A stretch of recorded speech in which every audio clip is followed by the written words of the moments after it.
Hi guys! So, ayan, medyo nakaidlip ulit ako. Ayan, so, nagugutom ako at gusto ko kumain. And syempre, yung kakainin ko ngayong hapon is yung nagte-trending ngayon. Actually, marunong akong gumawa nung Ilocos Empanada kasi galing talaga ako sa Ilocos dati. When I was, siguro, elementary, nag-school din ako doon kasi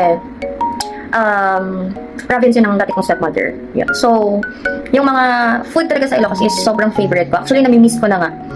So, ayun, nag-crave ako. So, nag-order na lang ako. So, wala akong time mag-bake talaga ngayon. So, tara! Samahan niyo ako, guys. So, eto. Tara.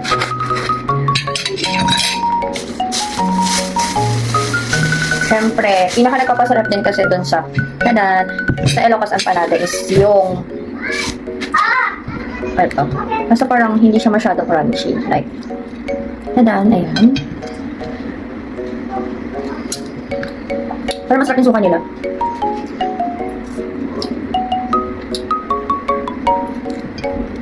Yan. Ang init. Crunchy pala. Masarap.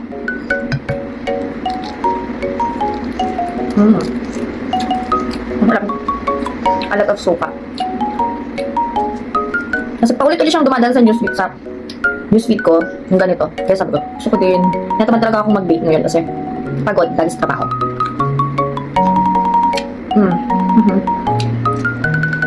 May egg. Pero, sa totoo lang, pag pumunta kayo sa Ilocos, pinaka-legit sa Ilocos kasi ang pinaka-nagpapalasa dito is yung Ilocos longganisa. Kaya mas lumalabas yung sarap nito pag may Ilocos longganisa.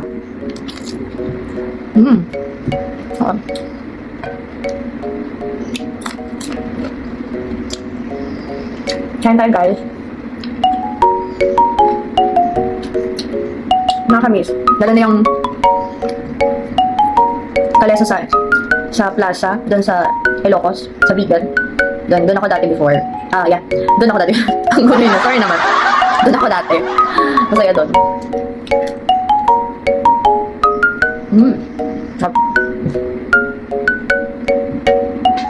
Masarap ang empanada pag mainit pa.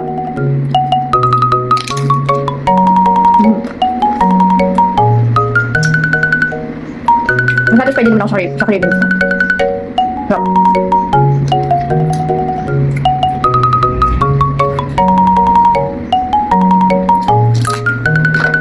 Crunchy.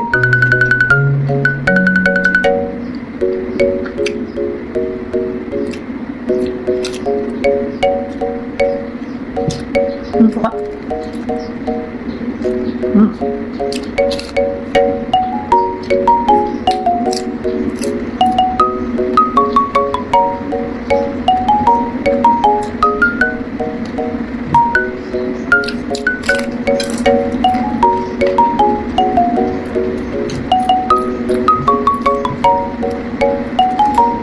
Diet ako dapat eh.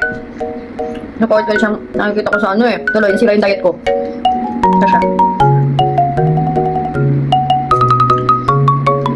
Tsaka, sa Ilocos, sobrang sarap din ang suka nila. Ang suka kasi nila doon kakaiba. Like color orange or brown. Ay, brown. Kasi natawag nila yung nabasi. Kaya, ibang-iba talaga pagka doon kayo kumain ng empanada sa Ilocos. Kasi yung longganisa nila, tsaka yung suka. Kaya yun ang nagpapaiba.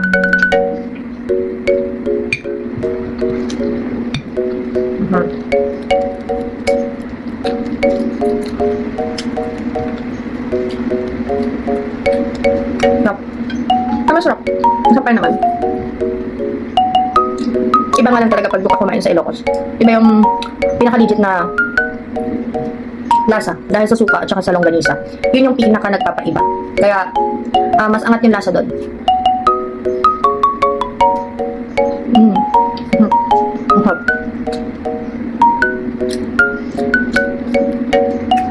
Satisfied naman ako sa cravings ko. So, last bite.